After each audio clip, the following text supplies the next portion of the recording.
Bongkar 3 saham yang akan saya beli. Tonton video ini.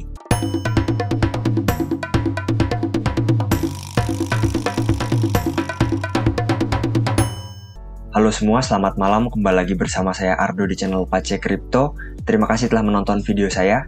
Oke, untuk kali ini cukup berbeda. Kita akan membahas tentang saham. Mengapa? Karena menurut saya sekarang saham cukup menarik ya. Koreksi cukup banyak dan menurut saya potensi untuk koreksi lebih dalam lagi. Sekarang ini sudah koreksi sekitar 8% dari all time high-nya. Dan menurut saya target berikutnya akan cukup dalam ya kawan-kawan. Dan juga menurut saya ada beberapa saham yang sangat murah sekali secara valuasi dan sangat berpotensi sekali untuk kita hold dalam beberapa tahun ke depan.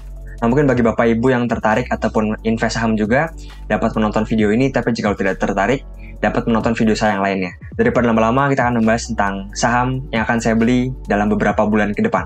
Oke, pertama kita akan melihat IHSG dulu ataupun composite di sini.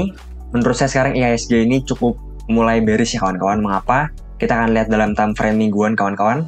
Ya, sebetulnya tiap market memiliki karakteristik yang berbeda ya. Misalnya Bitcoin, berikutnya saham, berikutnya dolar, dan lain-lain memiliki karakteristik chart yang berbeda. Jadi mungkin saya tidak cukup ahli dalam chart IHSG ini. Walaupun dulu saya memang bermain saham juga. Oke, pertama kita lihat sini kawan-kawan, ada trendline yang cukup penting. Dan sekarang tampaknya IHSG hampir menjebol trendline ini kawan-kawan. Ini terbentuk dari sekitar tahun lalu ya. Cukup solid di sini sekali, 2 kali, 4 kali di sini kawan-kawan. Dan sekarang berpotensi untuk terbreak ya kawan-kawan. Ini merupakan sesuatu yang cukup bearish. Nah, berikutnya saya juga menemukan satu MA yang cukup signifikan sekali terhadap harga IHSG ini, yaitu adalah MA50 dan dipadukan dengan MA52. Kita lihat kawan-kawan bahwa MA ini jadi indikator yang cukup baik bagi IHSG. Di sini sebagai support yang kuat, sebagai resisten yang kuat. Berikutnya sebagai resisten yang kuat di sini, sebagai support yang kuat. Pada saat bulan IHSG yang kemarin, menjadi support yang sangat kuat sekali. Dan sekarang berpotensi untuk terbreakout ya kawan-kawan, ataupun terbreakdown. Dan sekarang ini nilainya berbarengan sekali dengan yang namanya MA52 kawan-kawan. Jadi sekarang berada di support terkuatnya dia. Jika lo jebol, cukup berbahaya sekali untuk IHSG kawan-kawan. Nah, menurut saya kawan-kawan, support terkuat untuk IHSG sekarang berada di sekitar harga 5.700. Dan juga di sini saya memiliki trendline yang sangat kuat sekali untuk IHSG. Ini merupakan trendline-nya kawan-kawan. Saya membuatnya dalam chart bulanan. Menjadi support yang banyak sekali di sini. Berikutnya di sini menjadi resisten yang cukup kuat. Dan sekarang menurut saya dapat menjadi support yang kuat juga kawan-kawan. Nilainya di sekitar 5.700 hingga 5.800 juga, tergantung waktunya. Oke, sekarang kita akan membahas 3 saham yang menurut saya sangat menarik sekali untuk kita serok jikalau nanti market crash terjadi kawan-kawan.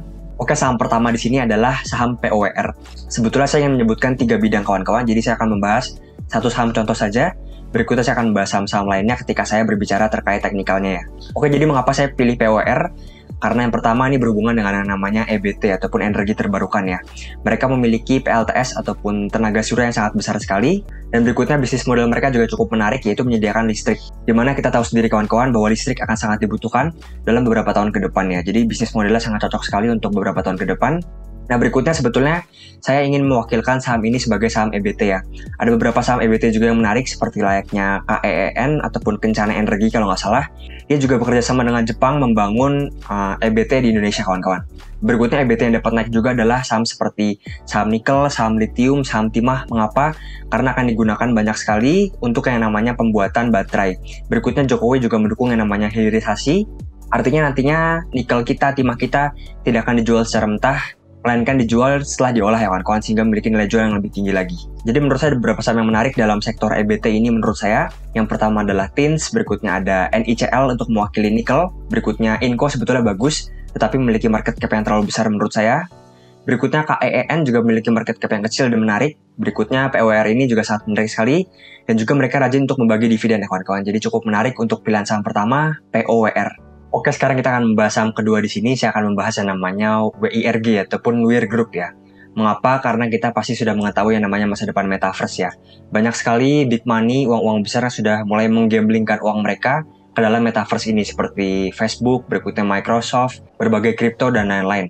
Jadi menurut saya ini merupakan teknologi yang memang akan digunakan secara massal. Namun ini sangat wajar sekali kawan-kawan, di mana WIR Group ini baru yang namanya IPO ataupun jikalau di kripto namanya ICO, sehingga dia mengalami spike yang sangat tinggi sekali dan akhirnya dia jeblok ya. Berikutnya biasa dia akan mengalami yang namanya akumulasi sebelum akhirnya dia naik lagi kawan-kawan. Nah, untuk market cap-nya cukup kecil dan cukup menarik. Dia memiliki banyak sekali project di Indonesia seperti kerjasama dengan beberapa bank, dengan beberapa industri untuk membuat metaverse-nya masing-masing. Bahkan metaverse Indonesia juga digarap oleh yang namanya WIR Group. Jadi menurut saya WIR Group ini merupakan investasi yang sangat baik sekali jikalau nanti memang bear market. Dia akan cukup drop cukup dalam ya kawan-kawan. Dan ketika semua orang sudah tidak tertarik lagi ke dalam saham teknologi, itu merupakan saat terbaik untuk kita membeli yang namanya WIRG ini. Nah, ada beberapa juga saham yang menarik dalam bidang teknologi, seperti MTech, berikutnya ada juga yang namanya Friend. Friend ini memiliki banyak sekali anak perusahaan ya, dan baru-baru ini dia juga telah mencaplok yang namanya Mora, ataupun saham baru IPO yang berhubungan dengan yang namanya kabel fiber optik. Mora juga cukup menarik menurut saya, tetapi secara market cap yang paling menarik adalah Wir Group menurut saya kawan-kawan. Untuk disclaimer, sebetulnya pada video kali ini saya ingin menganalisanya secara tren kawan-kawan, bukan lebih ke teknikal ataupun lebih ke fundamental seperti menghitung PR, PBV, ROA, ROE, dan lain-lain ya. Jadi saya lebih ke narasi, dan yang kira-kira market cap-nya masih cukup kecil. Sekarang kita masuk ke dalam saham terakhir, ini merupakan saham yang cukup aman sepertinya. Mengapa? Karena saham ini dibeli oleh yang namanya Lo Keng Hong ataupun Warren Buffett versi Indonesia ya.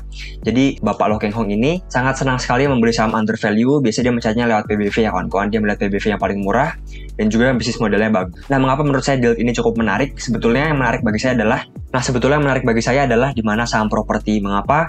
Karena saham properti ini sudah terkena yang namanya 2 kali pukulan, di mana pukulan saat COVID, berikutnya pukulan saat resesi sekarang, dan juga dia telah melakukan bear market dari cukup lama sekali kawan-kawan. Jadi saham properti ini sudah sangat jenuh jual sekali menurut saya secara tren, dan juga menurut saya properti tidak akan mati ya kawan-kawan secara bisnis model. Dan yang terakhir, banyak sekali saham properti yang memiliki PBV murah seperti like-nya Asri. Berikutnya Delt ini juga memiliki PBV yang murah. Berikutnya ada Demas jika kalian mencari yang namanya dividen. Jika kalian ingin yang blue chip versi properti, ada yang namanya BSDE, SMRA, Pewon, dan lain-lain kawan-kawan. Jadi menurut saya sektor properti, karena ada kemungkinan crash juga karena kenaikan suku bunga dan juga daya beli masyarakat rendah, akan sangat terpukul dalam krisis ini dan menjadikan saham properti sangat cocok sekali untuk diserok untuk jangka panjang kawan-kawan.